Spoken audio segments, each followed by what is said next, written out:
The Edge of Fate is rapidly approaching, and Bungie has released a truckload of information for us to sift through. Though the in-depth coverage by content creators and the weekly twids provided by Bungie have been fantastic, it would be understandable if you're feeling overwhelmed or simply uneasy about all of the changes that are coming. One of the most drastic areas of change is the full-scale rework to armor that is taking place in the Edge of Fate. Not only is the new system causing confusion, but the thought of losing all valuable armor pieces we've grinded for in the past could make anyone's stomach feel a bit sick. Today, I'm going to lay out all of the need-to-know details about Armor 3.0 and how you can decide which armor pieces you should keep for each character class when you're cleaning your vault. I hope you're ready for an armor deep dive because here we go. Bungie is aware that the chase for armor has been relatively non-existent since the most recent rework to Artifice armor and the removal of elemental affinities from armor pieces with the release of Lightfall in 2023. Because of this, they have been behind the scenes cooking up a few ways to try to make armor relevant again, starting in the Edge of Fate. First, at a base level, Guardians will start with what is equal to 30 mobility, 60 recovery, and 100 resilience in today's game. There will be ways to buff your mobility with leg armor mods, but no way through armor stats directly. Second, we are receiving a massive stats overhaul on all armor pieces, and yes, all of your old armor will be converted forward to the new system. We will see each of the 6 armor stats renamed and converted in a one-to-one manner to the following stats.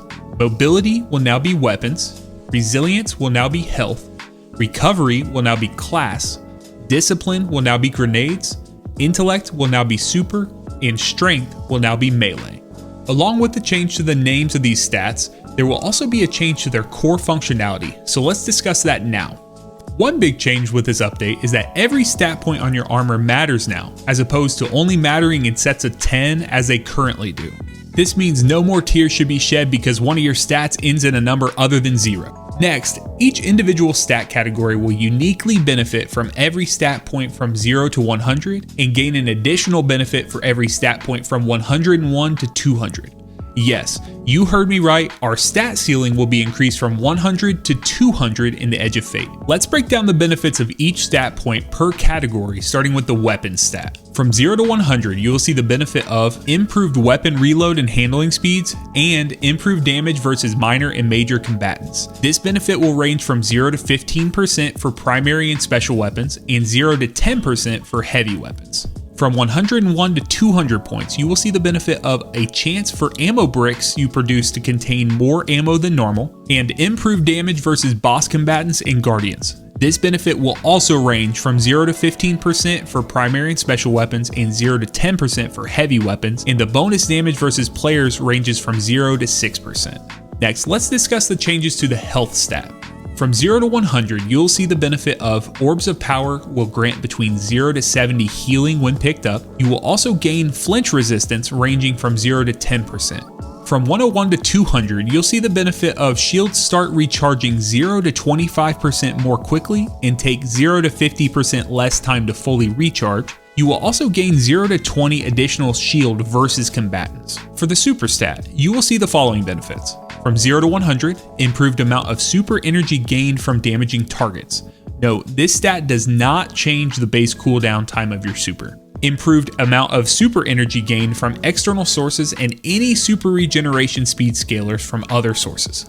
Basically, if something says it will help you gain super energy, this will buff that effect.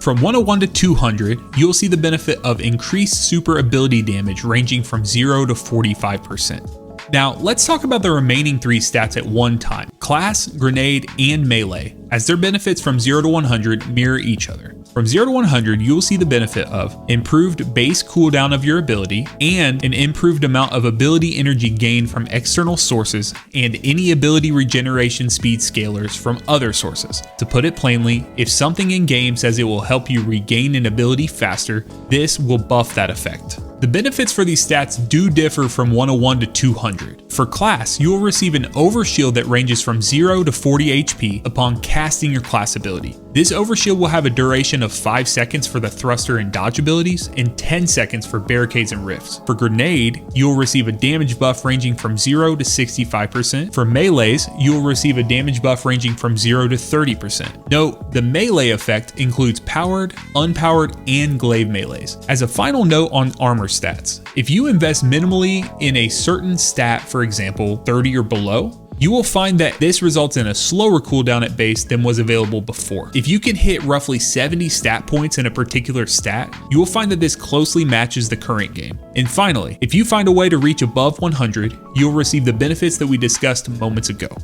Let's wrap up talking about all the armor changes by discussing armor archetypes. In the past, armor stat distribution was mostly random, with some ways to slightly manipulate the rolls you were looking for. However, starting on July 15th, those days will be long gone. Moving forward, each piece of armor that drops will have a set armor archetype, which will have 3 stats that will be given points in first, second, and third priority. The first and second priority spots will be set in stone based on the archetype. However, the third will be a random stat. Here are the 6 armor archetypes that Bungie has announced along with their first and second priorities. The gunner archetype will give first priority to weapons and second priority to grenade. The bulwark archetype will give first priority to health and second priority to class. The brawler archetype will give first priority to melee and second to health. The specialist archetype will give first priority to class and second to weapons. The paragon archetype will give first priority to super and second to melee.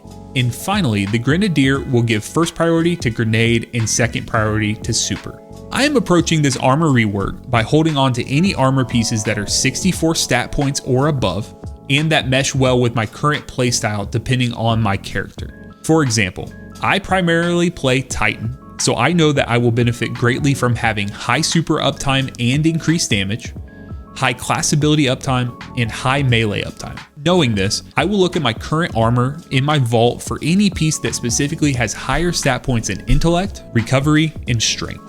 And in the new system, I will prioritize the Paragon, Specialist, and Brawler archetypes to build into these effects. As you prepare for the next expansion, take a moment to think about your favorite ways to play and keep a few armor pieces that will synergize with that playstyle. If you would really like to optimize, look to hold on to any armor pieces that have high mobility and high intellect, as that will not be available through the new armor archetype system, but could be very valuable for damage loadouts due to the buff to weapon and armor damage. Check out this video to watch me decrypt 99 episode echoes engrams to attempt to get these exact armor pieces.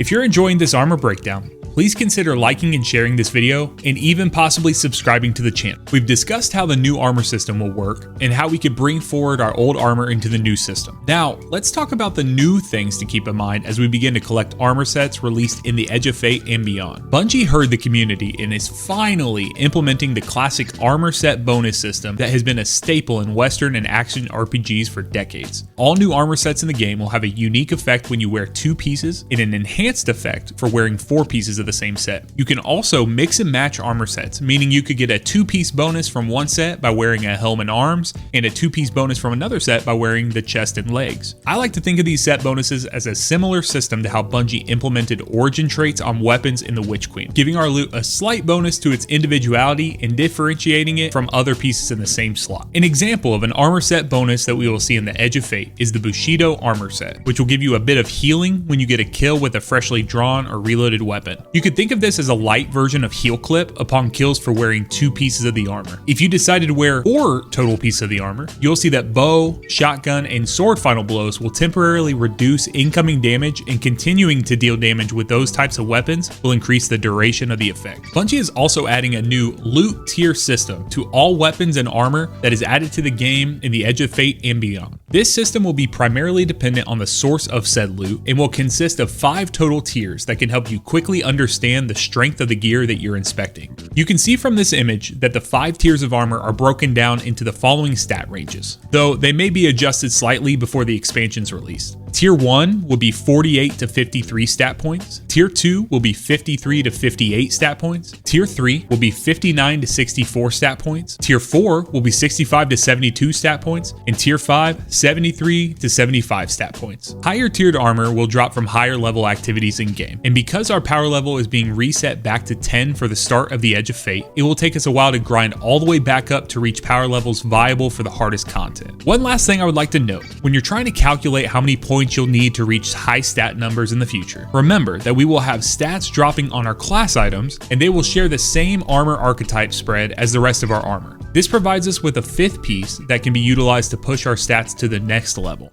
I hope that you have enjoyed this breakdown of the new Armor 3.0 system and the many changes that will be released on July 15th. I look forward to connecting with you in the comments section or my community Discord server.